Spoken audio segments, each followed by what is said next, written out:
Thank you so much for joining us. I have a few announcements as everyone joins before we hand it over to our speakers. First, I want you to know that this is recorded and it will be available on Whova within 2 weeks after the Congress ends, so you can go back and view all of the sessions. And if you'd like to ask our speakers any questions during the session, please use the Q&A area to the right of your screen. The chat window is where you want to engage with other attendees. We'll be taking some questions throughout today's session. And we kindly ask you that you keep your microphones and cameras off during the presentation and follow the presenter's lead on when to engage with cameras and microphones on if they do ask. But for now, microphones off and cameras off. All right, well, let's get started. I'll go ahead and hand it over to Andrew Larson to get us started. Thank you. Welcome everyone to the continuation of our special session. I'm not going to take much of time here, so I'll just introduce Evan Larson, our next speaker, first speaker in this session. Evan is from the University of Wisconsin at Platteville, and he's going to be speaking about the role of people and fire in shaping the pristine forests of the Boundary Waters Canoe area. All right. Thank you, Andrew. And I'm going to cue up my slides and confirm that everybody can see them. Yes, looks good, and I can hear you fine. All right, great. Well, I'll dive in. And so just to say, I'm coming to you from the beautiful driftless area of Southwest Wisconsin. And that means that I'm speaking from the ancestral lands of the Ho-Chunk people, the Fox, Sauk, Meskwaki, Potawatomi, and at the edge of the prairie. And so this is a landscape where people have interacted with the land through the process of fire for a long time. So I feel like that's a great place to be a part of this really important conversation. So thanks for the invitation, and thanks everybody for being here. I'm the one talking, but this work is definitely the result of a lot of people doing a lot of work. So here are my co-authors on this talk. Kurt Kiffmueller on the left, Liz Schneider, that's me in the middle, Ben Mathias, a former undergraduate student of mine, and then Lane Johnson on the right. This is kind of the core group, but there were a lot of people that did a lot of work, seeking out samples, paddling long miles, and getting us to where we had the data set that we can talk about today. The data are one part, but understanding the patterns and processes behind them are a whole other really important conversation. And the Coalition for Archaeological Synthesis supported a group that's really helped fundamentally shape our interpretations and understanding of the data sets that we're going to share with you. So much appreciation there too. We're going to go to the Border Lakes region on the border between Minnesota and Ontario. You see the Boundary Waters Canoe Area Wilderness. That'll be the focus of this talk. Colleagues and collaborators, we've got similar data sets growing in Quetico Provincial Park, Voyageurs National Park, as well as a number of other sites in the Border Lakes region. I'm going to focus on the Boundary Waters for this talk, but know that these patterns are reflected in a lot of different places. The Boundary Waters is part of the original set of areas set aside in the 1964 Wilderness Act. Non-motorized travel here means canoes and portages. Fieldwork in this kind of a landscape is fantastic because you are very much at the whim of the weather, and it gives you a sense of accomplishment at the end of the day for sure. An aerial view gives you a sense of the interplay between water and land here in islands and mainland. It's an incredible, incredible area. And if you get away from the edge of the water, it gets to be an incredibly dense near boreal forest. And so certainly today, human activities are focused around the shorelines of the lakes. And I think that's probably a pattern that's been true for a long, long time. For those of you who have been there, you can appreciate this, and it certainly makes sense how this landscape was embodied in the Wilderness Act. And I'll call this one specific line. I know the Wilderness Act is bigger, but the concept of an area where the earth and community of life are untrammeled by man, where man himself is a visitor who does not remain. That's going to be something we're going to focus on through this talk. Can't talk about the Boundary Waters and fire without acknowledging the tremendous work of Bud Heinzelman. He's a Forest Service researcher that spent a lot of years in the Boundary Waters. He published one of the most important papers in the field of fire ecology, in my opinion, 1973, that really established important ideas within the discipline. Published a book about the Boundary Waters. He was a passionate advocate. He did a huge amount of work, but one of the really important pieces was looking at how fire influenced this landscape. And so this is an example of one of his maps. Individual forest stands outlined in red and the likely fire origin date of that stand written in black. And so by piecing together forest ages and stand structures, he painted this picture of these immense landscape scale fires that established this shifting forest mosaic that's been really important for how we think about fires in northern forest systems. Importantly, these large fires are still burning in the boundary waters, kind of alluding to Sean's notion that wilderness areas and protected areas are where fires can continue to burn. And so these are, again, stand replacing fires, severe, really resetting succession, almost back to primary at places sometimes. You can see them from space with MODIS data. It's interesting to compare the recent fires of the 2000s with the work of Heinzelman. You can see that even though they're huge and tremendous, they still aren't at the same scale as his previous work, which suggests fires have burned in the past. So these are the really important fires that set a landscape context. But there's also a question that Herb Wright and Heinzelman provided in the introduction to that special issue back in 1973. And it addresses this other side of the fire regime. And they said, we need to understand more thoroughly the relative roles of lightning and man as fire factors in the primeval system. The key question is whether lightning alone is an adequate source of ignition to account for the observed extent of burning in given ecosystems. And what's really important is that this conversation is still really active today. You can look at 1491 and the idea of a very humanized North American continent, very much affected by fire. Recent research by folks at Harvard and elsewhere suggesting that we're exaggerating the importance of fire and especially humans' role in shaping fire regimes and forests in certain areas. That resulted in a lot of responses. And a lot of these have talked about paleoecology. And in this case, a lot of that refers to charcoal and lake sediments. And one of the really important pieces that we've come to think about this slightly differently is that if you are talking about not necessarily an entire region, but what about a specific place? What about this specific stand of red pine on this specific island in the boundary waters? How do you determine the human component of that fire regime? David Bowman et al. Provided a very nice framework. They say if you want to identify human influence on fire regimes in the paleo record, first you need to document if there are either temporal or spatial changes in fire activity. Then you need to demonstrate that these are not the function of shifts in climate or shifts in fuel. And if you can do that, then you have to show that they align with changes in human history. And so it was with these ideas as framework that we launched off into the boundary waters. We saw a lot of trees that looked like this. These are living fire-scarred red pine. We didn't sample any living trees in respect of wilderness designation. Instead, we focused on stumps. This is wilderness, so it's all handwork, crosscut saws, increment bores. Similar to research out west, when you open these up, the smell of resin is just wonderful and you polish them. And this is a record that goes from the 1600s to the late 1900s with 10 fire scars represented in each of those healing loaves. We also encountered culturally modified trees. So these are trees where the bark was intentionally removed by people. You can see the tool marks. There's a whole host of reasons that this was done. We had permission when we found dead and down culturally modified trees that we could sample them. And so very much like a fire scar, we know that that tree was now peeled in the spring of 1800. And so that's a direct connection of people to these places. We also looked at forest structure, demographics, to get a sense of how the forest has changed over time. And this is a very quick summary of what we pulled in terms of data. So we've got 211 lakes that we visited and surveyed the shorelines looking for fire scarred material.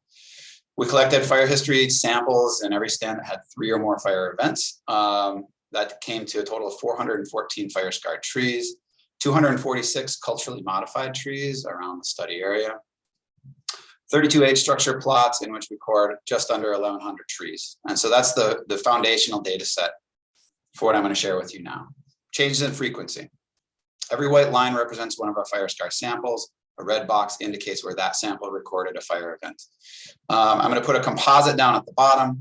And what you can see is that low sample depth early, a sample depth builds. We've got scattered fires throughout the 1600s, early 1700s. And then from the early to mid 1700s through the 1900s, there's fires occurring somewhere in the study area almost every single year. And then a decline in fire activity in the 1900s. This is a really common pattern in fire history studies to have that 1900s decline. Certainly there are changes in fire activity in this data set. Going to fire climate.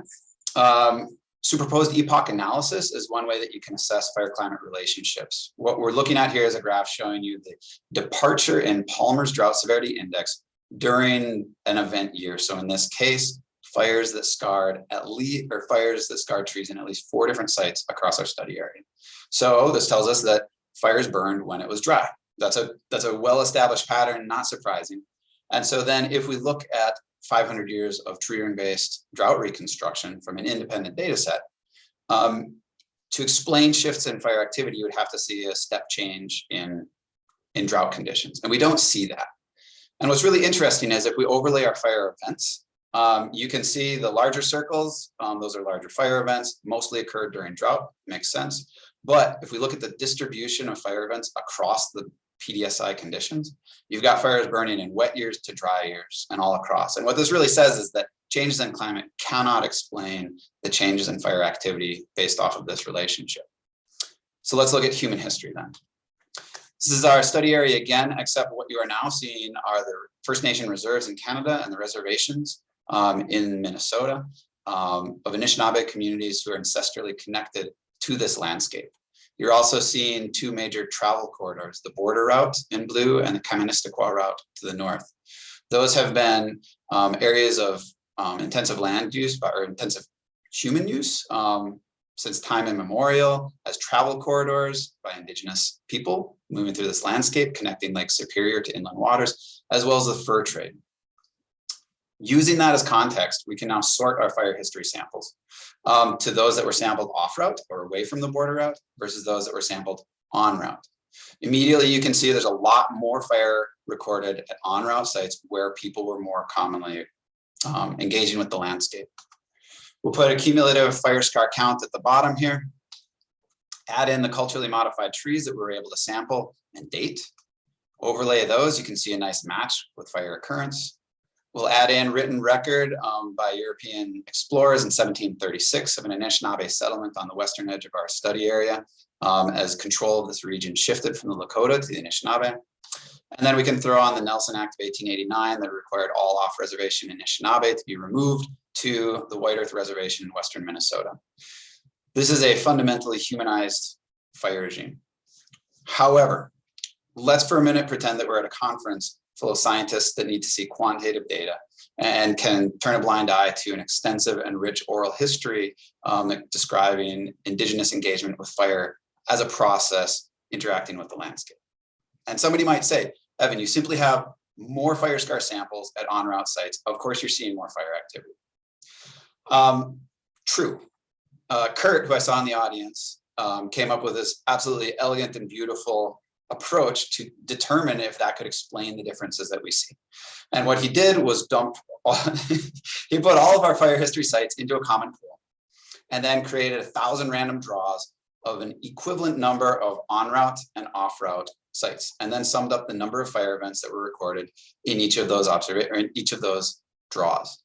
The box and whisker plots are showing you the range of observations from the modeled approach, so 1,000 iterations. The white circles indicate our observed number of fires en route and observed number of fires off route. To show this slightly differently, this is the difference in on versus off route fire events over 1,000 runs of the model. This is the observed difference. So there's no way through random chance that you can identify a similar difference between fire activity on and off route. Looking at fire climate relationships, if you look at fires that occurred at both on and off route sites, you can see that classic drought signal makes sense. If you look at fires that occurred at only off route sites, it's low sample depth, what we see is still a drought signal. So fires are burning when it's dry. If you look at fires that were recorded only at en route sites with 129, which is that's an incredibly robust data set for a superposed epoch analysis, we have a wet departure, meaning that fires burning en route only were occurring when it was wetter than would be expected. I'm showing you these same data in a slightly different perspective. These are scatter plots showing you the number of fires that were recorded in our triggering data set across different PDSI conditions. Off-route split with on-route. The ticks on the x-axis show you the median PDSI. Off-route, we had more fires during drought conditions. On-route, you can see they're evenly distributed during wet and dry conditions. To dive into this, we're going to shift to the historical record. These are Fire Atlas ignitions. Yellow dots are lightning-caused ignitions. Red dots are human ignitions. You'll see lightning ignitions are scattered almost randomly across the landscape. The red dots, the human ignitions, are set almost exclusively around water. I'm breaking that Fire Atlas data set down the same way that we did with the fire scar data. So you can see that if we look at the lightning ignitions, there are more lightning-caused fires during drought conditions. With the human ignitions, they're spaced across PDSI conditions almost evenly. I'm going to shift those up here, lightning and a human, Fire Atlas data. I'm putting a convex hull to represent the drought space that those ignitions are occurring in. If you compare them, you can see there are more human ignitions during wetter conditions. If we compare that to the fire scar record now, we're looking at off-route versus on-route with similar convex hulls. Comparing those, you can see there are more on-route fires during wet years. Digging in deeper, if we look at lightning ignitions and compare them to the off-route sites, those distributions match almost identically. You can make a case that the off-route fire regime is largely driven by lightning. If we compare lightning ignitions and Fire Atlas record to our on-route fire drought space, again, you can see that wet departure. The only way that you can describe that effectively is by bringing in the human dimension. What this models, or what this represents, is the wet departure that you see in the SEA, and that is a distinctly human dimension of the fire regime in the boundary waters. You can also see why we have a higher density of fire and fire ignitions at en-route sites, because it is both lightning and humans that are driving that fire regime. This is great. So what? What happens when you now untrammel this landscape? This graph is showing you the number of fire events that were recorded in or around our age structure plots. This is showing you tree establishment dates of those that we had pith or near to it. Fire activity declines, in this case, not because fire suppression is enabled, but because a lack of human ignitions is occurring on this landscape. This is the removal of traditional engagement with this landscape through fire. The tree establishment, you'll know it, begins really bumping up in the late 1800s, again, well before fire suppression. If we look at the composition, just red pine, a fire-dependent species compared to other species, red lines represent red pine that were in our age structure plots, white lines are other species. You can see there's a dramatic shift away from red pine over recent decades. In the field, it looks like this: 250-year-old red pine with 10 or more fire events that had burned through that stand, surrounded by 100-year-old white pine in this case. Ladder fuels, the next time this stand burns, it will be toast. This is ironic, given that surveys of wilderness visitors in the 60s and 70s identified open red pine stands as one of the favorite campsites of wilderness goers. Ironically, these are not wilderness sites, these are cultural sites. This becomes even more important when we start talking about a natural fire regime in a place like the boundary waters, because if we look at just chemistry and climate, and if we zoom in looking at the expected fire frequency that would occur there, you cannot explain the fire frequency that we identified in our fire scar record with climate alone. It absolutely has to be recognized as a cultural fire regime to create the conditions that warranted protection of this landscape in the first place. What this means is that these open red pine stands are very much socio-ecological systems that are an expression of humans interacting with this landscape. If these conditions are going to persist, Apostle Islands is now introducing cultural fire within their management. Something similar has to be considered. And if you go back to Bud, the purpose of wilderness is to assure mankind that some islands of the natural world will persist to serve as check areas against which land management can be measured. The immense irony in this situation is that Our research was entirely enabled because this was wilderness and that these trees were protected. However, the work that we did clearly shows that this notion of wilderness that was used to protect this landscape, that never really existed here. And so that's something that we need to think about moving forward in our engagement with the land.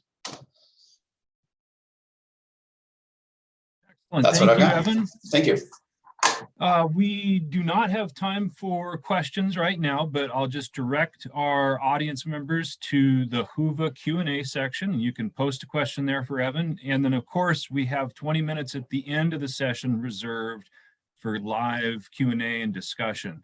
Our next speaker is Melissa Jaffe. Melissa is from the University of Montana in the Wilderness Institute and College of Forestry and Conservation.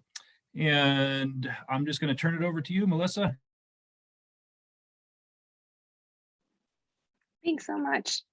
I'm just going to share my screen. Thank you for coming. I am going to be talking about the effects of historical high-severity fire on forest structure in the Selway Bitterroot Wilderness. And I just want to acknowledge I'm coming from Missoula, which is the historical home of the Aboriginal territories of the Salish, Kalispel, and Kootenai, and the Selway Bitterroot Wilderness is the home of the Nimiipuu, Salish, and Kalispel people. So with that, why is it not going forward? I'm so sorry. Perfect, okay. So this is a stand that has had multiple disturbances, and I want to know what is the history that causes that forest stand structure. So if you have a forest that has multiple disturbances in the early 20th century versus a forest that has a single disturbance, what is the resulting forest stand structure and fuels? This is an example of a fire that occurred in the 1910, and this is the historical imagery of that from 1939. And so we created a data set that's looking at the fire history from 1870 to 2020 using Pat Green's data set and Sean Park's data set and combine them. And so you can see here this is the same part of the Selway that has been burned once, twice, and 3 times in those 2 different colors. And so this area that was in that image that you just saw from 1940 was burned in 1910. And this area in the orange and blue was then reburned in 1990. And then this area here was burned a 3rd time in 2015 in this area, which had not been burned, then burned in 2015. So we can see what that looks like aerially here. Again, this is the imagery from 1939 of that 1910 fire. And then you can see here in 1999, the fires are, gosh, when I'm showing this on my own, you can see it says 1999, sorry, it's cut off. But there's been this infill of growth with that lack of disturbance. And here in 2004, you can see the effects of that 1999 fire right here. And then again, we have in 2016 the imagery of the 2015 fire. So this is the area that hadn't been burned. And then this is the area that had been burned for a 3rd time. And this leads to the research question that we have, that how do high severity fires in a mixed conifer forest burned in the early 20th century, what is the effect today? So having burned once, burned twice, or burned 3 times. And how does that affect fuel, forest structure and composition, and tree regeneration? And so as Sean Parks told us earlier in the morning session, the Selway has a ton of fire in it, and that makes it a fantastic place to look at this question. And you can, as previously mentioned, we've created a fire data set from 1870 through 2020. So we can look at what the historical fires were that leads to what the forest structure and fuels are today. And being in a wilderness, we have less confounding factors of less suppression, less roads, and less land use change, making this a fantastic place to do this research question. So this is the fire perimeters of areas that burned at high severity in the 1910 fires and their subsequent fates of how many times they've burned since then, where yellow, it's only burned once, that being the 1910 fire, orange having reburned, and blue having burned twice since that original fire. And then similarly, you can see that this is the fire perimeters for 1934, which was the other initial high severity fire that we looked at. So to bring that all together, we have a first burn so it hasn't burned since 1870, and then it burns in the early 20th century at high severity fire. And then part of that area has reburned once, and part of that area has reburned a second time. We looked at mid-elevation grand fir Abies grandis forests and selected those using land fire in the existing vegetation type to stick with a similar forest type throughout this study. And these are where the plots were within the Selway. So we had 81 plots and a 23-kilometer radius around our base station, which was the Moose Creek Ranger Station, which you can see right here. And so it looks like a little line of like plots. Like, why didn't they do more? So this is a picture on the right of our crew, and it's just showing how cool the Selway is. It's a steep, rugged, awesome place that can be challenging to get to some of those plots that are in a bunch of different little sub-drainages. So this is what the forest structure looks like in the areas that burned in 1910, 1934, and that was their last fire disturbance. And so you can see closed canopy, some areas having shrubs. There is some variation. This is the area that then has burned again since then, and our fires were between 1985 and 2017. And so there's a mixed severity of fires in here, and you can see the effects of fire on the char on the bark, and you can see some of the shrubbery growth, some areas still closed canopy forested areas. And this is an area that has burned 3 times. And so again, you can see that mixed severity from areas that have been burned at high severity to areas that had that third burn slowly creep through. And with that, I'm going to dig into a little bit of the results that we found from that field season. So the total fuel is very similar across all 3 burns, but if you start digging into the specifics of the different subcategories of fuels, you can see that the coarse woody material was a lot lower in that 1-time burn compared to the 2nd and 3rd time burn, as it's had time to decompose since that initial fire, whereas in the 2nd and 3rd time burn, there's been that pulsing mortality that has occurred and led to more coarse woody debris. You can see that shrubs, either they had been matured shrubs or they had been a lot more shrubs since that reburn. And herb load was very similar across all 3 with the same mean. Areas that haven't burned since the early 20th century had a lot more time for the accumulation of duff, whereas the additional disturbances in the 2nd and 3rd burn had led to a decrease in ground fuels.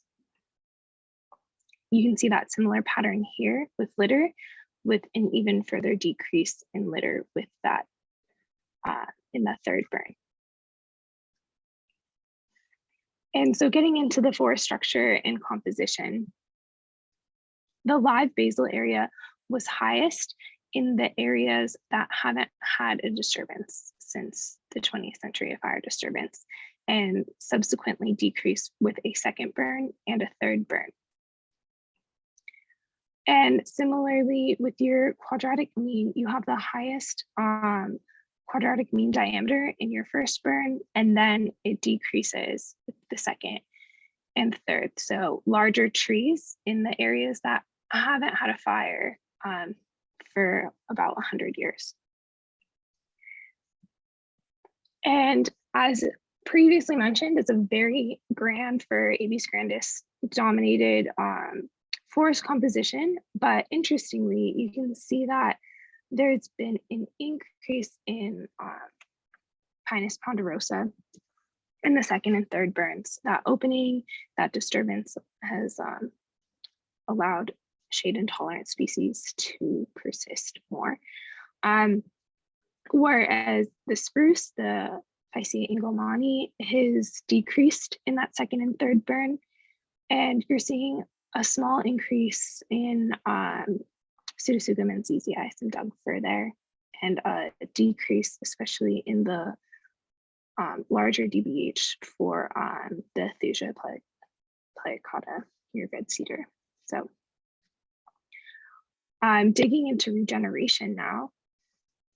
Saplings we determined were above DBH and below 10 centimeters in DBH. And again, you're seeing so much Abies grandis. There's no regeneration of the spruce. And then there is in the second and third burn. And you're seeing more regeneration of the Doug fir and the red cedar here in the first burn. And looking at seedlings, which were from their second year up to DBH on 37 centimeters, again, a lot of the Abies grandis, and then you're seeing a lot more Doug fir regeneration in the second and third burn. And there's no regeneration of ponderosa, but there is in that second and third burn. And again, there's no regeneration of spruce for the seedlings, but there is some regeneration for the second and third burn. And I think this is really interesting, and it just shows that even though there's so much fire in the Selway, there's a lot of heterogeneity and there's a lot of like mixed. So there's still a lot of seed source. There's a lot of live trees despite having all of those fire perimeters. And even in that third burn, there's not many places where it's very far to get to a seed tree, which leads to there's a lot of seedlings in this area, and there's even more seedlings in the third burn, and then there are in that first and second, the areas that have burned once or twice. And with saplings, that was more homogeneous across the three burns, but there's still more saplings in your third burn than in the first and second. And here is seedling presence. So in all different number of burns, there's mostly seedlings on the plots.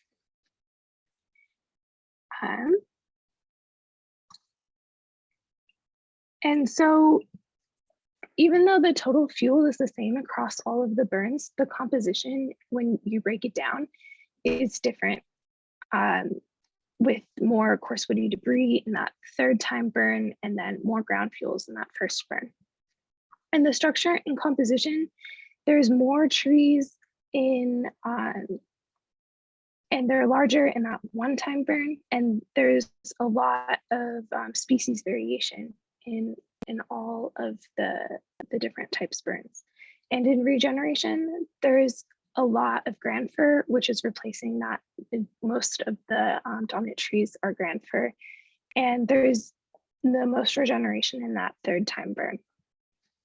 So the fuel structure and composition within all of these plots or sites, there's a dynamic relationship between that and the number of fires, and it changes through time. And regeneration is more abundant with your increase in fire, and there's such heterogeneity across the landscape, which has led to all the variations that we're seeing in the sites, and also that really just shows the mosaic that is created by all of that active fire. So with that, thank you so much. And if we have time, I will take questions.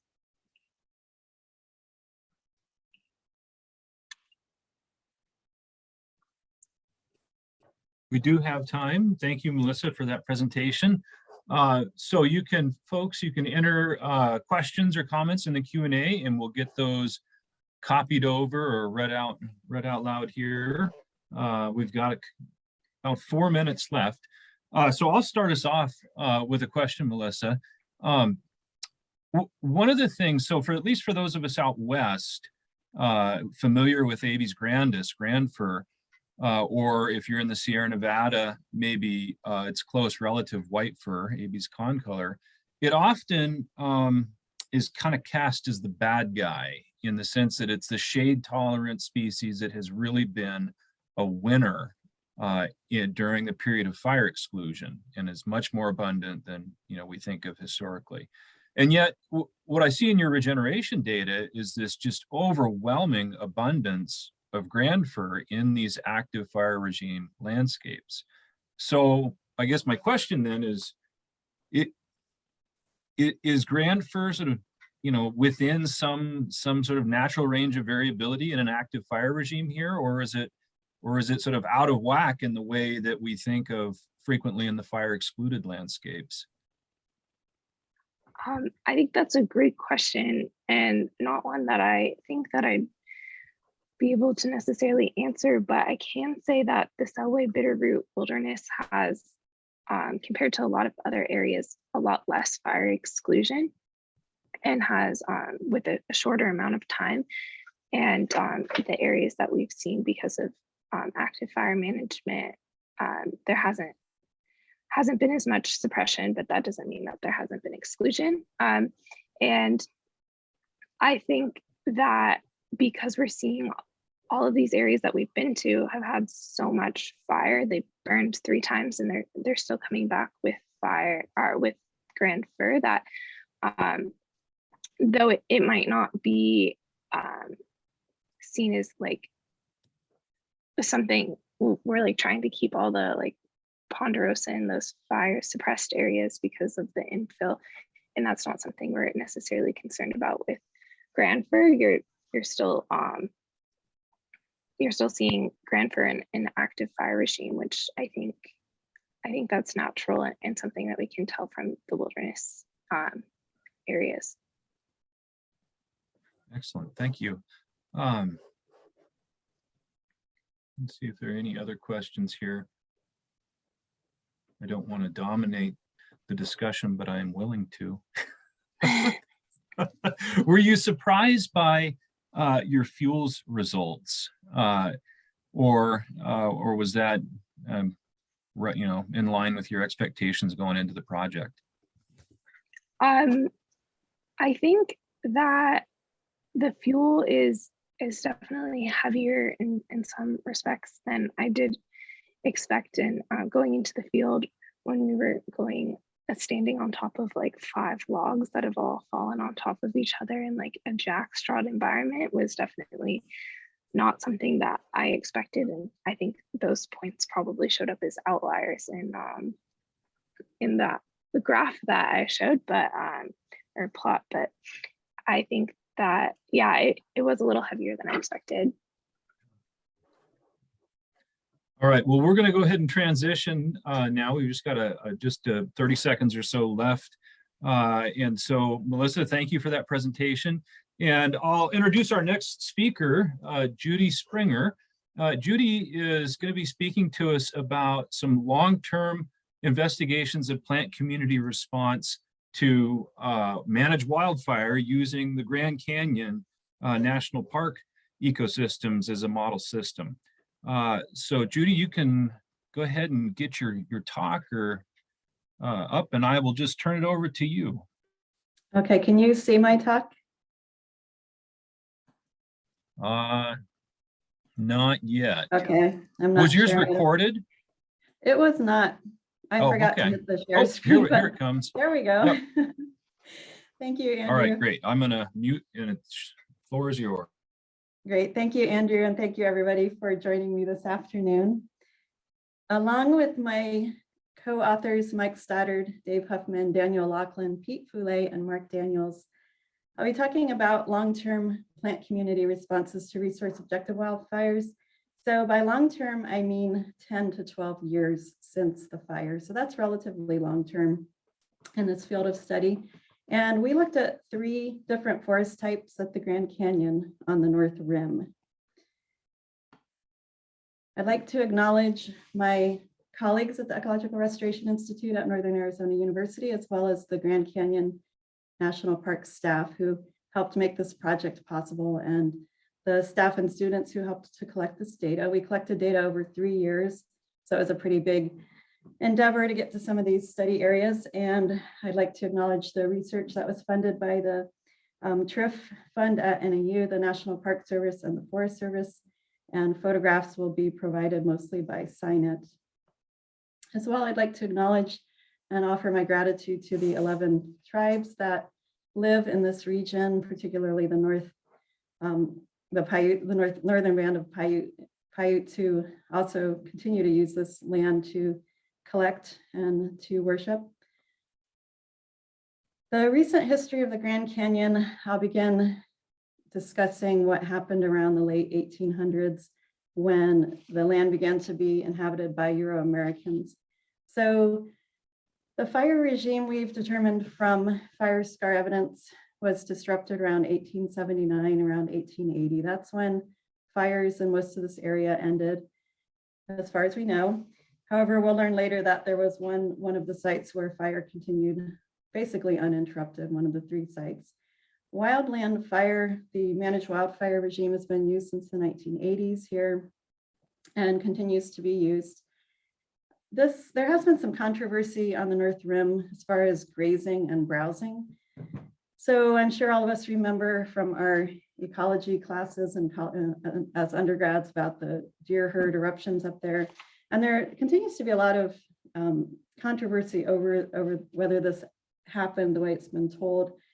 And as well, we continue to have controversy even today over grazing and browsing on the North Rim, because you can see in the lower right that there are herds of bison on the North Rim now. These bison herds were introduced to the House Rock Valley down below the North Rim in the 1800s, and they have now permanently moved up onto the plateaus. And the Park Service estimates there are about 300 to 500 of these animals in the area at this time.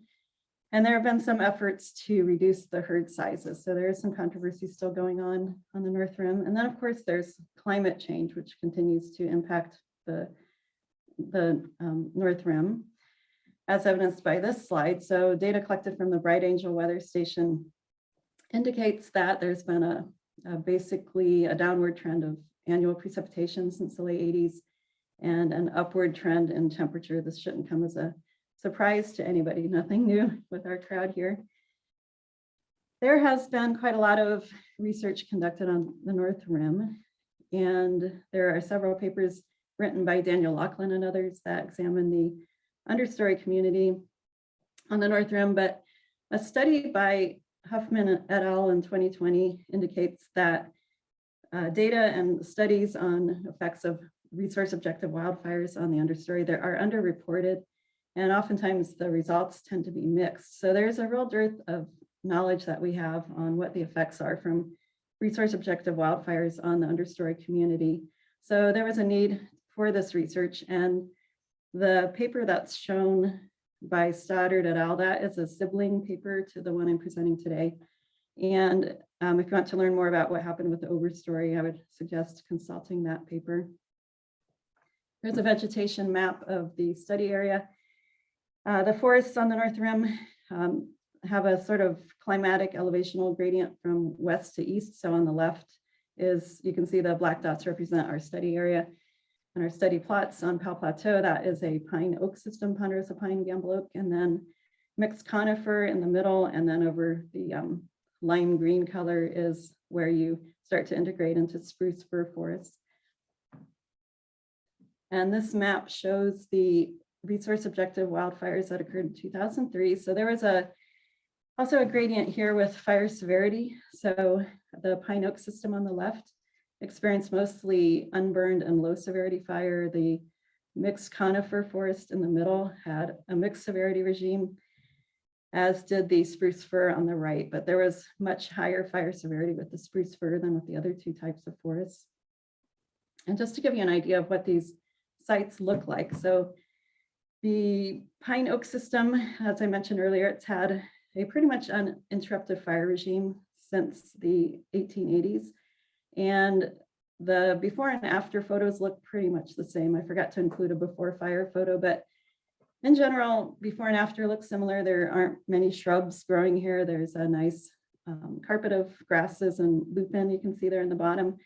There aren't too many shrubs until you get out to the outer edges of the plateau, as you can see in the upper right. And then it tends to get quite shrubby as you move towards the edge of the rim there. And these are some of the particulars of the pine oak site. So this area has burned based on fire scar evidence at least 4 times since 1879. The Powell fire broke out in 2003 on June 15th. So it was basically a summer fire, late spring, early summer fire.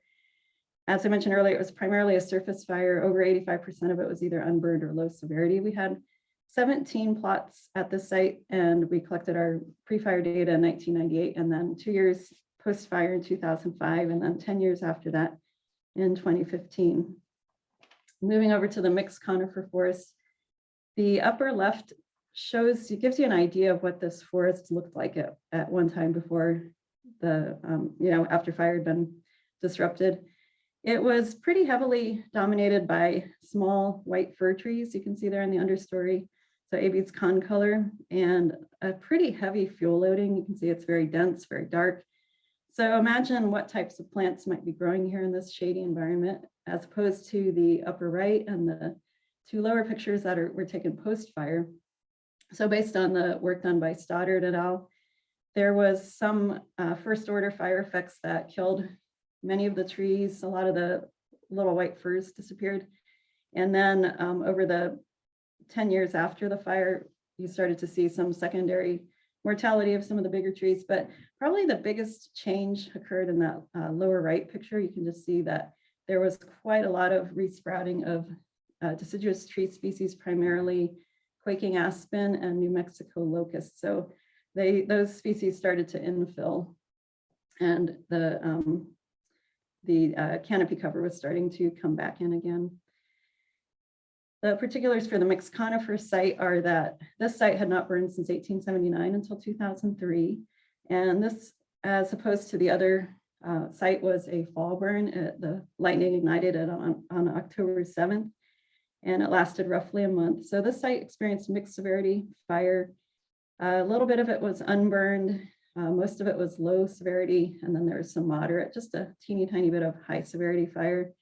We had 15 plots at the site, and we collected the data in 1998, 2005, and 2015.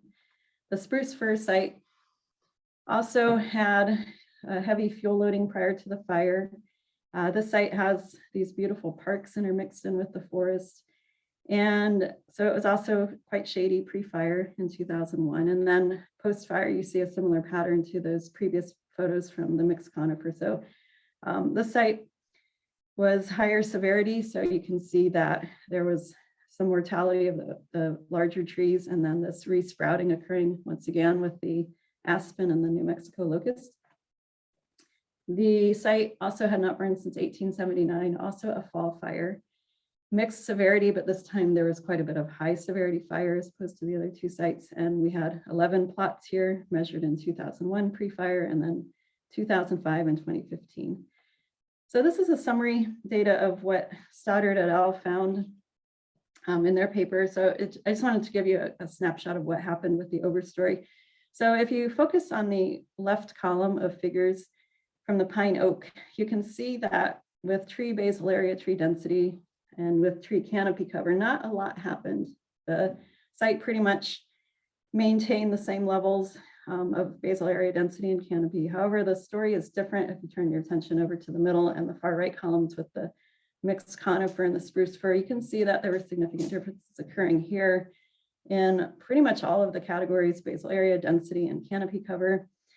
If you remember back to the pictures we just looked at, you start to see in 2015 a change occurring where there's starting to be some infilling of the area with these sprouting deciduous species, the oak and the aspen. So the numbers are starting to increase once again. So moving back to the understory, our research questions were: what understory plant cover, species richness, and diversity changes have occurred over time following these resource objective fires in these 3 forest types? How has the community composition changed? Are non-native species increasing following fire? And are plant communities shifting toward a more thermophilic species composition? So by thermophilic, I mean species that prefer warmer and drier conditions that might come about once you open up the canopy by fire. Our data collection was from the Fire Monitoring Handbook back in 1992. So we installed these long-term monitoring plots that were 20 by 50 meters in size. We used the point line intercept method, and then we compiled 2 species lists on the outer edges of the plot per plot. And as I mentioned earlier, we collected data between 1998 or 2001 before the fires, and then again in 2005 and in 2015 following the fires. So turning over to the results that we found, this figure is probably the most important one for you to remember from this talk today, particularly what's going on in that picture, or the top chart, the pine oak system. This figure has befuddled me for quite a while because we've done quite a bit of work with pine and oak and simply ponderosa pine systems all over northern Arizona, and this is not a pattern that we typically see. Usually following a fire, you get a decrease in plant cover, but then it rebounds and it bounces back. So something is driving this downward trend in plant cover here. This isn't what we normally see. So since pre-fire conditions, the site has not rebounded as far as plant cover. So something's going on there, something's driving that, whether it's drought or bison or some other factor, we're not really sure. With the other 2 sites, you also see that downward trend in plant cover, but they did a little bit more of a, they recovered more. They're not continuing that downward trend that's happening in the pine oak system. And then there's a lot to unpack in this particular picture. So we're looking here at richness, we're looking at diversity, and we're looking at plant cover. So in the pine oak system over on the left, you can see that there were some different patterns occurring. In fact, almost every chart on here has something different going on. So I don't want to spend a ton of time going over this particular chart because there were so many different things going on here. The plant community, has a lot of things happening. You've got browsing and grazing, you've got potential climate change impacts, you've got changes in the overstory structure, you've got changes in fire severity across the site, differences in fire severity. So there's a lot to unpack here, but you can see with the pine oak system that the richness went up in 2 years after fire and then went back down. You can see that the diversity has continued to go down. And then of course, we already talked about cover. So cover at that site went down and continues to go down. And then in the mixed conifer, the richness actually went up over time.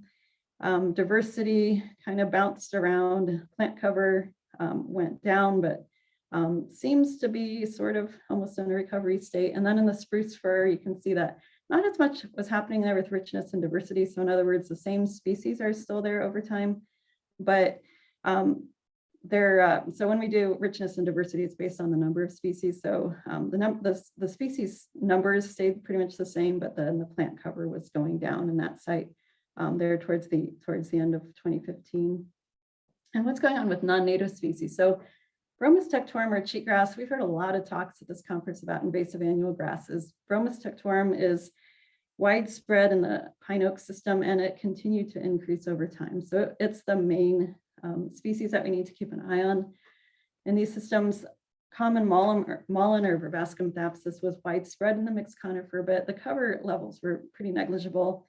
And cover overall, because this is a wilderness site and people don't really hike around too much and there aren't too many roads in this wilderness area. So cover of non-natives was pretty negligible in the mixed conifer and spruce fir. It was less than 1% of the overall plant cover. So it's pretty negligible. However, there were some species that are of concern and we might want to monitor over time.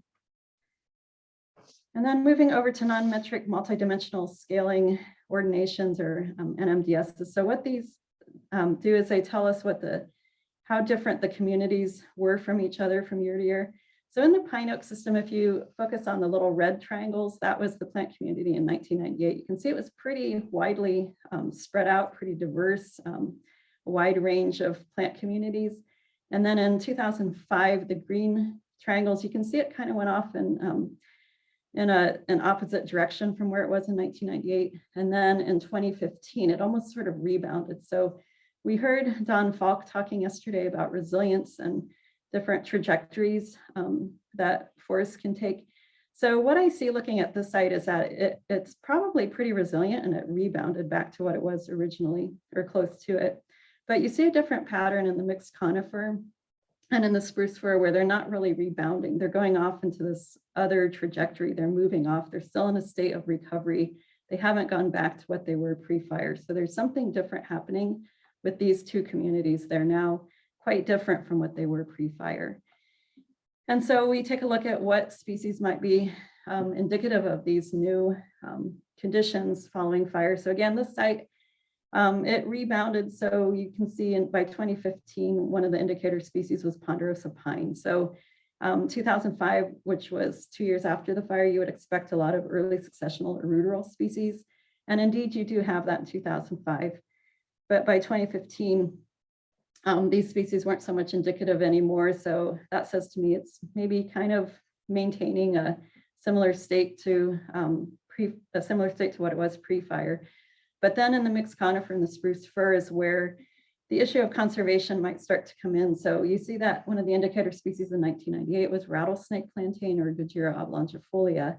So that is what I consider to be a circumboreal species, and it likes shade, it likes moist conditions. And so these circumboreal species are starting to be replaced by 2015 with a lot of these ruderal species, early successional species that really like fire, more open, sunny conditions. You see mullein is an indicator species, dandelion, Traxacum officinale, a lot of wind dispersed species and wind dispersed forbs. And you're seeing the same pattern in the spruce fir. Early on in 2001, you saw the pyrola, the wintergreen, the rattlesnake plantain, and then it's moving off into these more ruderal species, so more open, sunny conditions. It's still in a state of recovery. So I have just a couple more minutes to run through the conclusions. So what we're seeing is that cover at all three sites declined. It never recovered to pre-fire levels at any of these sites. Excuse me. Pine oak was the warmest and driest site. It exhibited the steepest decline in cover through the study. And while mixed conifer had significant increases in species richness and diversity, the diversity declined significantly in pine oak, and the richness and diversity were fairly unchanged in the spruce fir system. So how has this community composition changed overall? When you take the community as a whole, the pine oak system rebounded to a similar species composition as it was pre-fire, but the mixed conifer and the spruce fir communities are moving off on different trajectories, I'm not sure what word I use there. And they are different from conditions pre-fire. So they are still in a state of recovery. Some of these species can take decades to recover. So whether these circumboreal species like the plantain and the wintergreen come back remains to be seen. Our non-native species increasing following fire, with the exception of Bromus tectorum, non-native cover was minimal at all three sites. But there were species detected in the plot species list that should be monitored with time. And then finally, are the plant communities shifting toward a more thermophilic species composition? The shift has been toward ruderal and wind dispersed species of forbs in all three forest types. There's a loss of circumboreal species, as I already mentioned, in the mixed conifer and spruce fir. And overall, there's been a shift in the tree species to a dominance of ponderosa pine in the mixed conifer, as well as these aspen and sprouting, the New Mexico locust and the aspen, which are deciduous sprouting species. So thank you for your time. And I think we're right up to the time. We are, Judy. Thank you for that presentation. We are right at time, so we're going to hold questions for now. I'll just remind everyone that you can put questions in the Q&A on Whova, and also that after our next speaker, we'll transition to open discussion and there'll be opportunity for Q&A there as well. Our next speaker is Mark Kreider. Mark is from the University of Montana in the Wilderness Institute and W.A. Franke College of Forestry and Conservation. Mark is going to be speaking to us about the results from a systematic literature review of wilderness fire science. And your slide's up, Mark, so I'll turn it over to you. Great, thank you, Andrew. Yeah, thanks for joining us for the last talk in the special session before we have our discussion period. And if you've been with us for the last two sessions, I hope you've seen how beneficial the wilderness areas can be for fire science. And I'm excited now to share some work I've conducted with Andrew Larson, Sean Parks, and Melissa Jaffe that takes a step back from that research and sort of assesses the scope of those contributions. I have the exact same photo that Evan did in his presentation, which is fun. I think it's important to note that after the Wilderness Act in 1964, there was this really growing scientific awareness in the scientific community of the importance of fire. And so by the late 60s and early 70s, we had people like Bud Heinzelman, like Evan talked about, beginning to study and publish on fire in protected areas such as the Boundary Waters. Around the same time, we also had the first shifts in management, which started to allow fire in protected areas to burn, such as the first fire ever intentionally let to burn in a national park, and the first fires allowed to burn on Forest Service land. So these moments led to a shift in wilderness fire management that has since spread to many other areas. And our goal with this project was to identify the scientific advances that have been enabled by this paradigm shift in management, a shift that has allowed more fires to burn and also to fulfill their ecological role. And in doing so, this has created many scientific opportunities. So to do this, we conducted a systematic review of the literature, where we identified studies that fell into two categories. The first studies where protected areas were chosen because of their active fire regimes that were enabled by wilderness fire management, or applied research that was conducted to support management of wilderness fires. Our scope was global, the only requirement being that studies focus on protected areas where management allowed natural disturbances such as fire to occur. So this is gap 1 status for those familiar with that way of characterizing land. We use the following search strings on Web of Science and tree search databases to identify papers. And these search strings returned 608 papers, which the 4 of us then screened to make sure that each of these occurred in or were focused on protected areas with active fire management. So out of the 608 papers that were initially identified, 222 met our criteria. And this body of papers spans a wide range of topics, with several shown here. The first thing that becomes apparent when looking at this sample, perhaps unsurprisingly, is that the vast majority of these studies focused on fire in the US. And this is similar to I think, most reviews of science papers. We have a smattering of studies from Australia and Canada and a few individual papers from a handful of additional countries. But of course, this is in spite of the fact that many other areas of the world have much more fire than the US. So we see from the outset that this sample is a biased sample of fire globally. That being said, however, the US did have some of the earliest adoption of wilderness fire management, and not to mention the construct of wilderness as an idea. And so it's perhaps not surprising that many of these papers come from US landscapes. In any case, due to the small sample size or the small number of studies from outside the US, we were forced to focus many aspects of our analysis on the US, and in particular, the lower 48. This map shows wilderness areas in the contiguous US in gray, with colored polygons, those areas that were represented in our sample. So the places that were the subject of studies.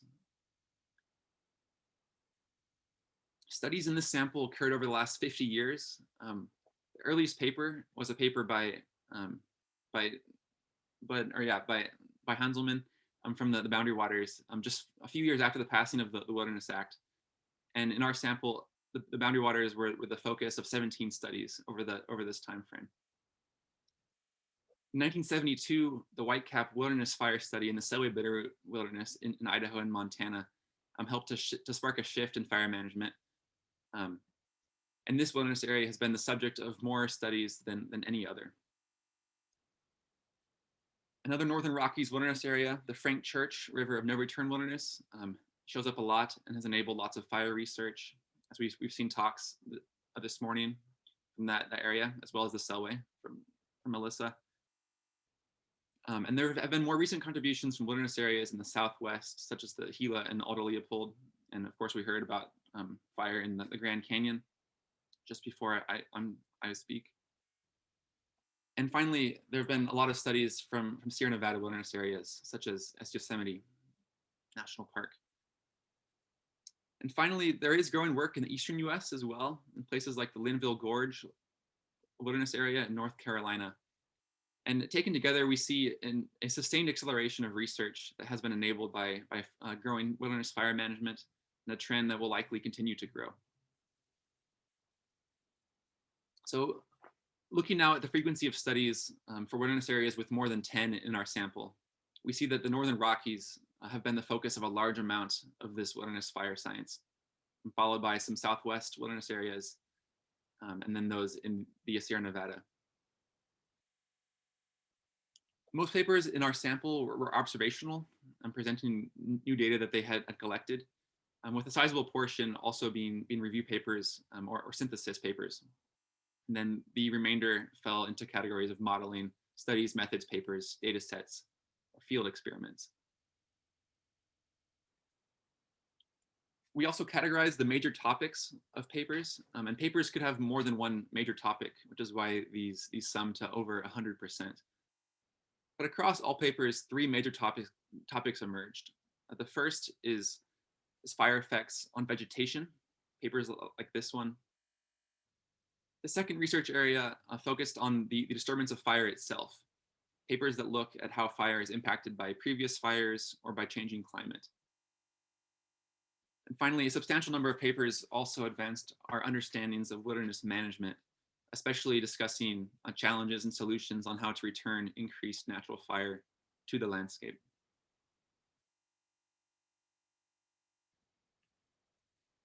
Active fire management in wilderness areas, this body of science that I'm presenting on, has led to a number of advancements in our understanding of fire. A big one to note is the extent to which fire limits the spread and intensity of subsequent fire. Things that Sean talked about in his presentation this morning, and especially how this pattern changes over time and with weather, vegetation, and time sense fire. And you know, these places, these wilderness areas, are some of the best places to test these sorts of questions, because they give us, because they have the most number of fires that have interacted, I guess, compared to places with higher levels of suppression. In a similar vein, many of our understandings on how forests and vegetation look in active fire regimes comes from wilderness areas. Lots of our understandings of fire impacts on recreation in these places also come from wilderness, where an intact fire regime can also add one more layer to that wilderness character that the managers are, I guess, after.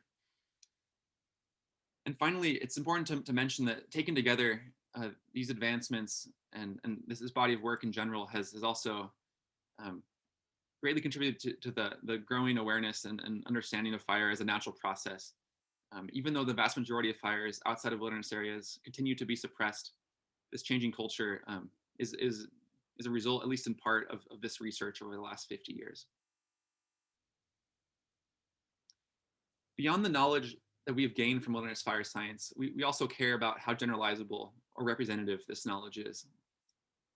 So for example, we can look at the coverage of ecoregions in which wilderness fire science has occurred. And ideally, we'd like to have studies of wilderness fire helping to inform fire knowledge in every ecoregion. But of course, we know that in many of these blank ecoregions, we have few areas with intact fire regimes, making it difficult or impossible to conduct a wilderness fire science. We can also look at how representative wilderness fire science is of climate conditions. So this figure shows the climate envelope of the lower 48, the combinations of climate water deficit on the x-axis and actual evapotranspiration on the y. And within this envelope, we can zoom into places to the climate, within this envelope, we have temperate broadleaf and mixed forests, temperate conifer forests, grasslands and savannas, and then of course deserts and drier shrublands. So we can zoom into this, into the places. This is the climate space now of wilderness areas in the lower 48. So basically the places where one could go to conduct research in wilderness. And now zooming in finally to the climate of protected areas in our sample.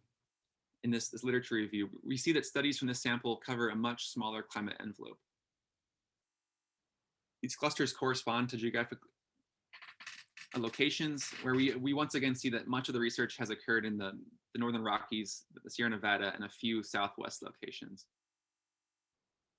So when we compare things against this full climate envelope, and even against areas where one might conduct science in wilderness, we see that there are many holes in our current body of wilderness fire science, including temperate hardwoods, grasslands, and drier shrublands. We can do a similar analysis, but with a fire regime envelope. So the combinations of historic mean fire return interval and probability of stand replacing fire. So across the lower 48, again, for example, we have areas of frequent low severity fire, areas of infrequent high severity fire, of frequent high severity fire, such as grasslands, and then areas of infrequent high severity fire.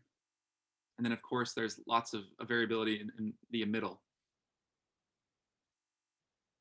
Zooming in as before to areas to the lower 48, all wilderness areas, we see that this is a slight reduction of the space, and even more so when we go to areas that are represented in this literature review.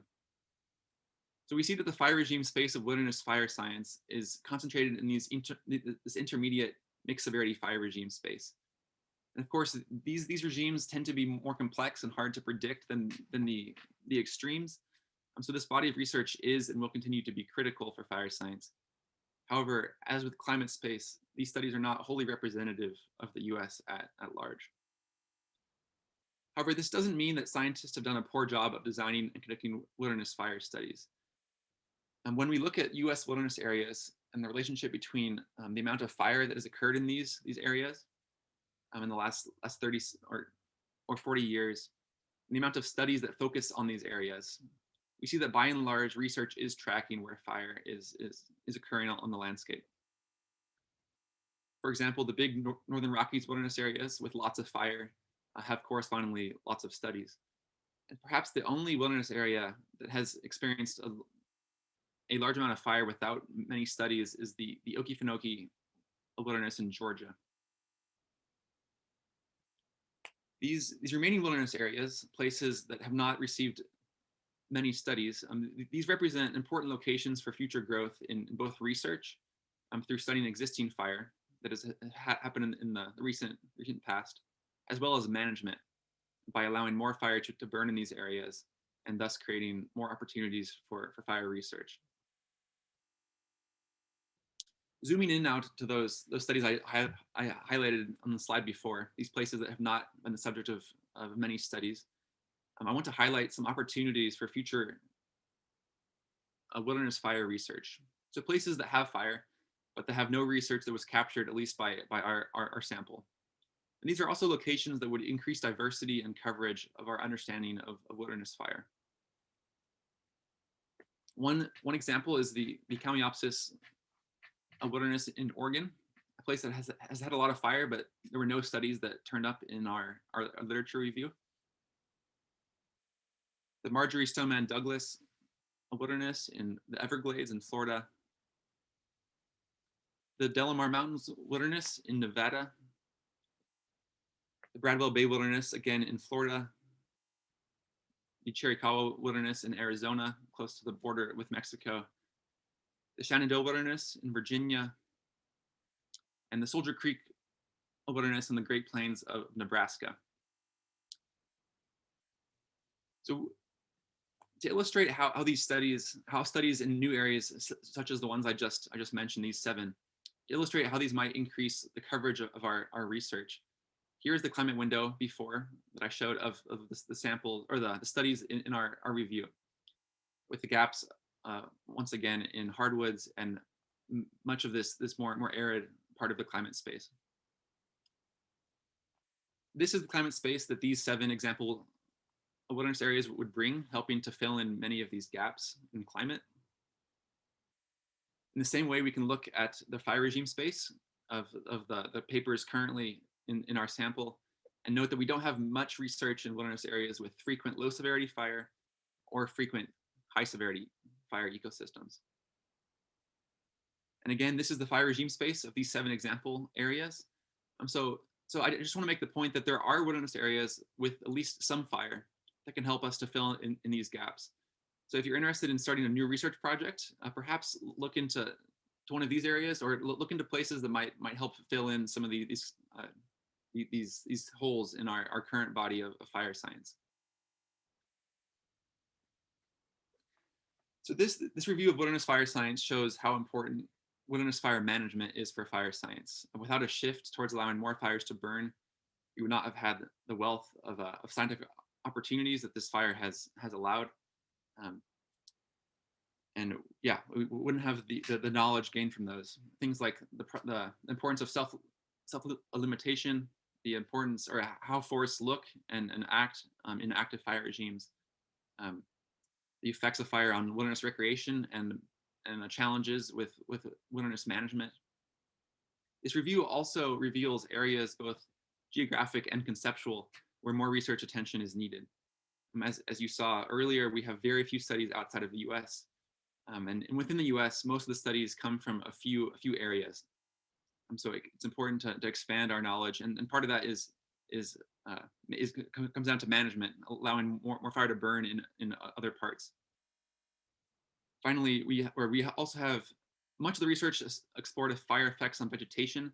And so areas that expand this to wildlife, soil, water, and human dimensions are important. And I think we've seen a lot of great talks this morning that do excellent work in this direction.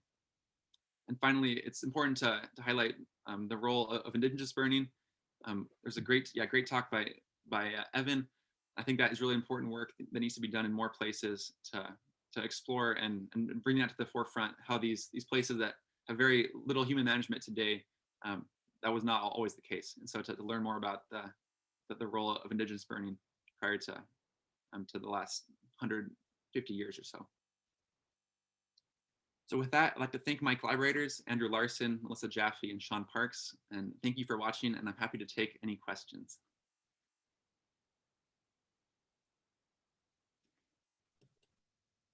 Great, thank you, Mark. We will give folks a minute or two to get questions into the Q&A, and we can transition, I think, just seamlessly right into our discussion period and use Mark's presentation as sort of a jumping off point of that. And so what I want to do is invite everyone to go ahead and turn on their camera. It's not mandatory, but if that's something you're comfortable doing, if you choose to stay and have some discussion, I think we have a small enough group here that we can have that sort of as a direct back and forth. I'm just watching the Q&A here to see if we have anything coming in specific to Mark's. Oh, great. We've got a question here. I'll just read it. This is for you, Mark. Did you include papers that looked at fires that started in wilderness and expanded to the surrounding areas and vice versa? In particular, thinking about the Silver, Biscuit, Chetcobar, and Klondike around the Kalmiopsis wilderness. Yeah, that's a great question. So, like the first step of the review, I mean, it came from those search strings. And so a paper would only be included if it mentioned the word wilderness and fire, some of those things in it. From there, we then only included papers that had been, like the focus of them was intentionally designed to focus on active fire management, so places where fire had been allowed to burn. So it's definitely possible, I mean, that there's lots of papers, like you mentioned, that those papers might not have made it into the study if the focus wasn't on wilderness fire management. So yeah, it's important to note that our sample doesn't necessarily catch all of the fire research going on, for sure. And there are many places, like the Grand Canyon National Park, for instance, wasn't as represented, probably because many of the papers focusing on there wouldn't have focused as much on the wilderness aspect as much as national park. So yeah, so there are limitations to our methodology, and there are lots of other important research that wasn't captured in this. Thanks for that. So I think we've got a good critical mass here, and rather than me, I mean, I'm happy to, but I think what I'd like to do is open just the discussion up and give folks an opportunity to pose questions that maybe you didn't have time to, or you've thought of since to any of our other earlier speakers, and then you know, we can also maybe have some discussion of sort of next steps or opportunities, or yeah, anything anybody wants to bring to this.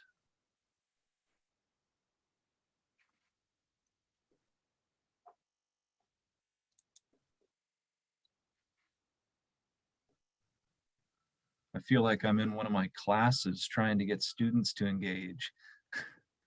You know, one of the things, I'll go forward here then.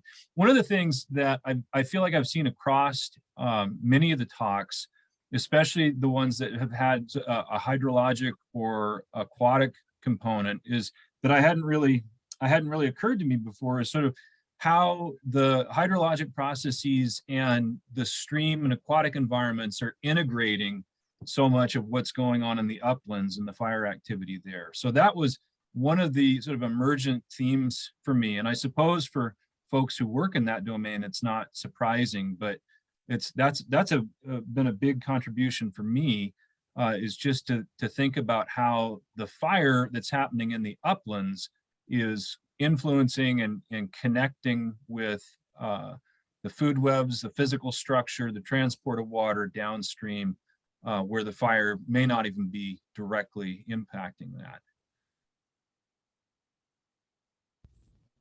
Yeah, I'll build off of that, Andrew. I agree with you. I mean, that's the basis of all my work. But but I think, you know, one thing that's interesting and works along those themes and brings in the wildlife component as well is that you know, a lot of work on fire ecology, especially in wilderness areas, is making use of GIS, right, to describe these impacts to vegetation and integrate over larger spatial scales. But organisms, wildlife in particular, right, also integrates effects over larger spatial scales because they move around.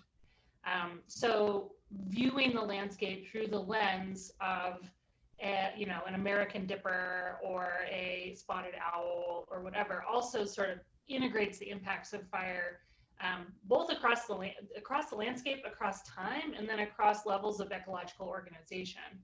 So it's a valuable thing to think about. And when I see the review paper and I see that, you know, we're in the minority in terms of people doing work on wildlife, I feel inspired to do more of that work.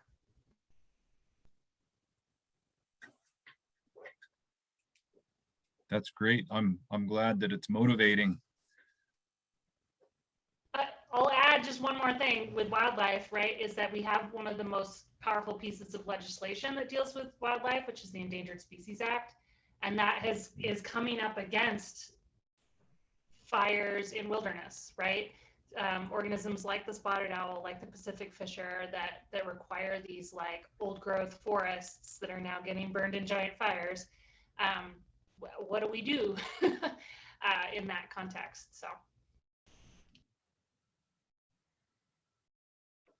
You know, a different topic that I'm anxious to have some discussion of is the growing importance and recognition of indigenous burning practices and the footprint across the landscape in general, but especially in wilderness areas.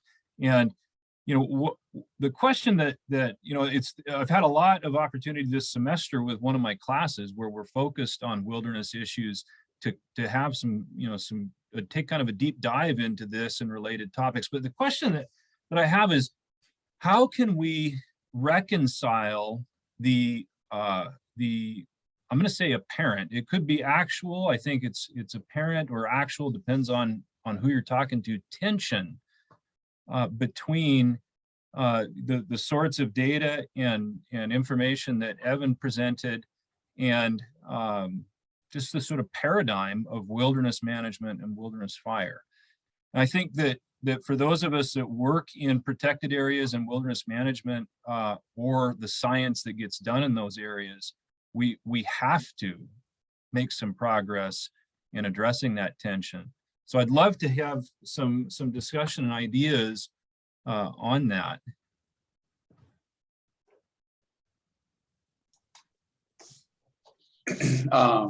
Yeah, to follow up on that, Andrew, I'd say that seeing Dan Brum is a student working with Kurt, and they're here. I had a chance to talk a lot already. I'd love to hear one of them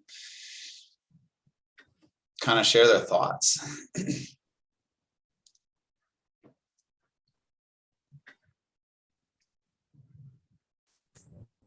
I'm trying to think of the best way to articulate my thoughts on that, because I think it's a really important issue. I think that we're sitting here right now with trying to figure out how to engage with fire. I know when I first started working in wilderness areas a long time ago now, I was heartened because we were allowing fires to burn in a lot of those places, especially places like the Selway where I was working. And now I've kind of come to recognize that maybe allowing, you know, lightning ignited fires to start and burn is not quite enough in a lot of these different places. But the Wilderness Act in some ways acts as an impediment to that too. Evan did a nice job of pointing out that there's a lot of irony behind that, and that the boundary waters is protected landscape, but it's protected precisely because of the forests that are there that were maintained and tended to by indigenous peoples. Well, the best way to kind of move forward with this is to actually include some active fire management and some active burning.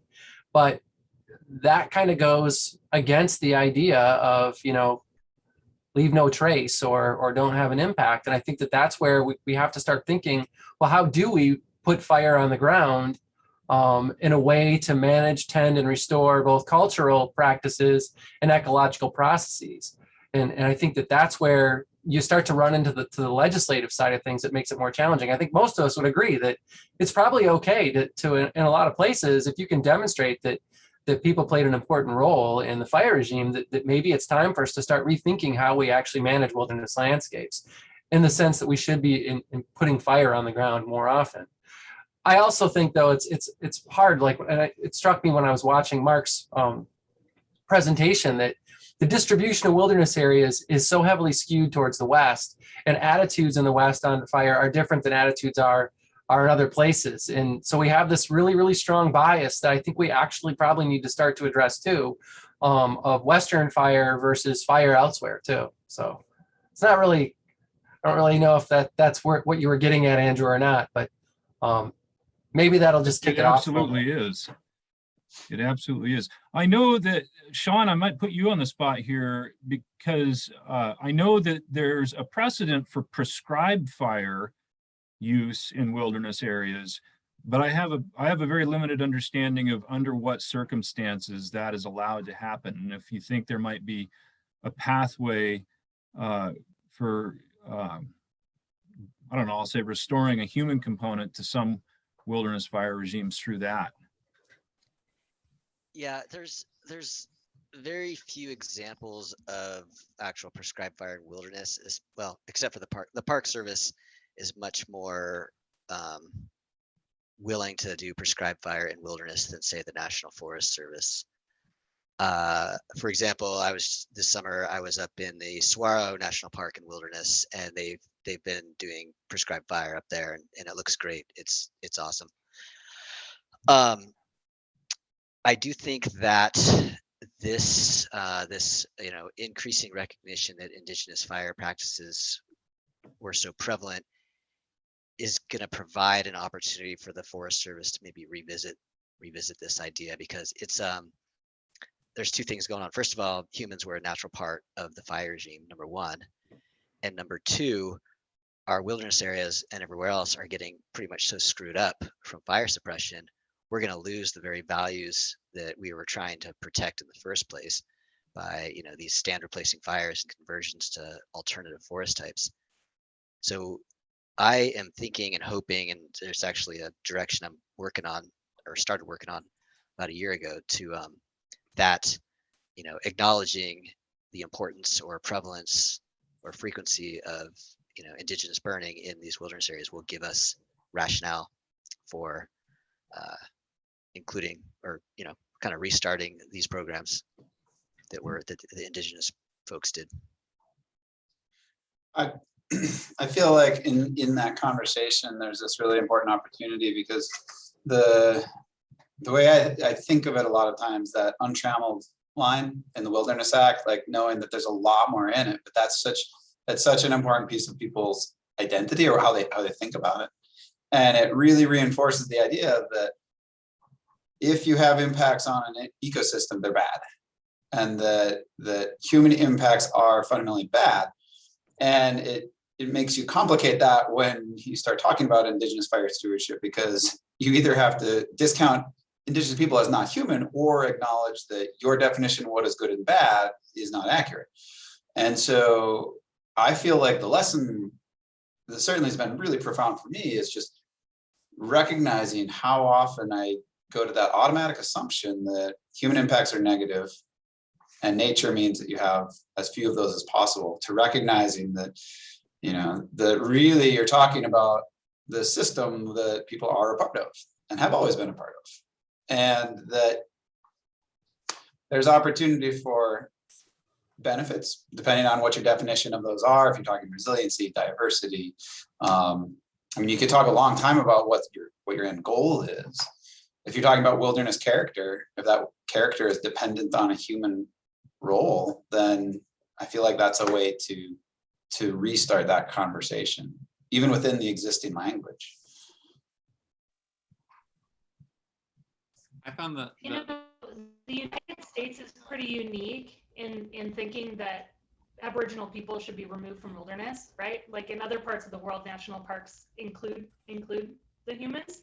And not surprisingly, right, we're very colonial, but I think that there's motivation that way, but the regulations, right? I think no matter what lens we look at it through, in terms of the ecology or indigenous burning or whatever, these like air quality things and just the amount of fire on the landscape any given summer, and all of those things are big barriers to putting more fire on the landscape that we need to be working on.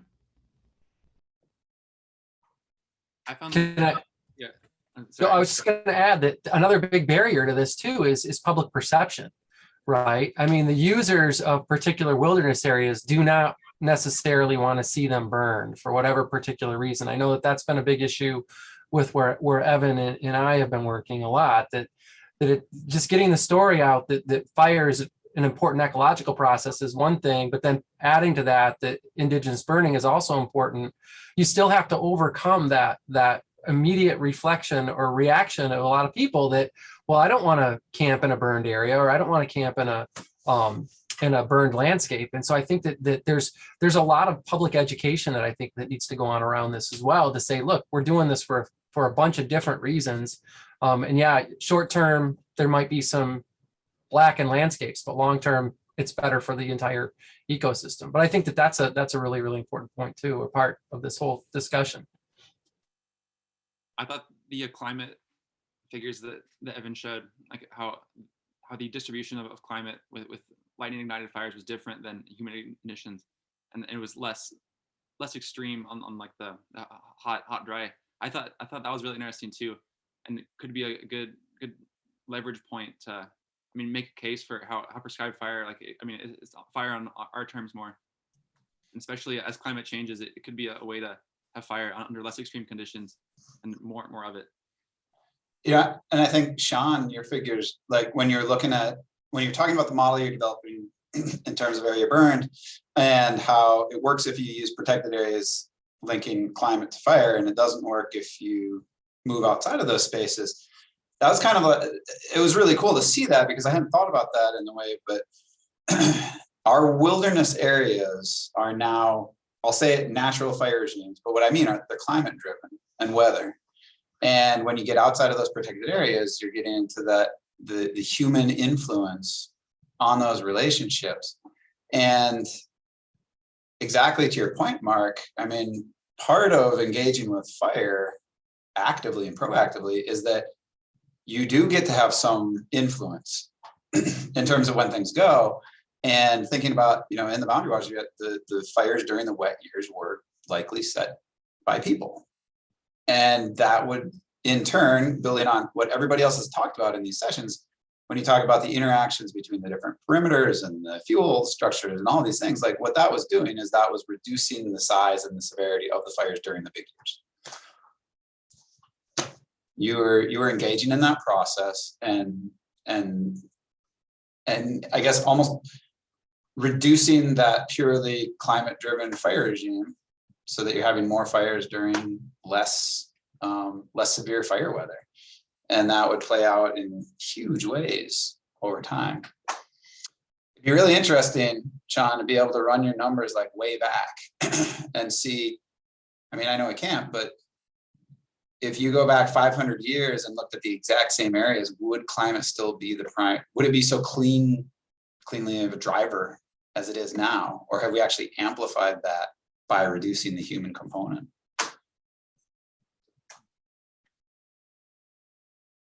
Yeah, I would posit that you already said it, that climate is the main driver of fire now, and historically there were other drivers with human ignition. So which as you also alluded to, gives us a little bit of hope in a way, in that we can have fire under these more moderate weather conditions if we want to, but it would, especially in the Western US, take huge shifts in in public perception and leadership of the management agencies and all that. It's probably not going to happen really quick, being realistic. You need to argue what is natural point. If by protecting the areas, we've now created a primarily climate-driven fire regime, but yet you could argue that climate is no longer a natural system, and that you have, anthropogenic warming driving these fire regimes, you could then argue that the fire regimes that we're seeing in our wilderness areas are unnatural. Yeah, certainly. I showed the wilderness areas that let a lot of fires burn, but most all fires are suppressed, even in wilderness, right? And so I would argue that the trammeling or naturalness of say a forested ecosystem is screwed up more over the long run by that fire suppression than the longer term fuel accumulation that's going on because of fire suppression. And I try to make this argument when I'm talking to management. It doesn't really work very well. People only think about short-term costs versus kind of the long-term consequence or long-term benefits even. But it's something to think about, I guess.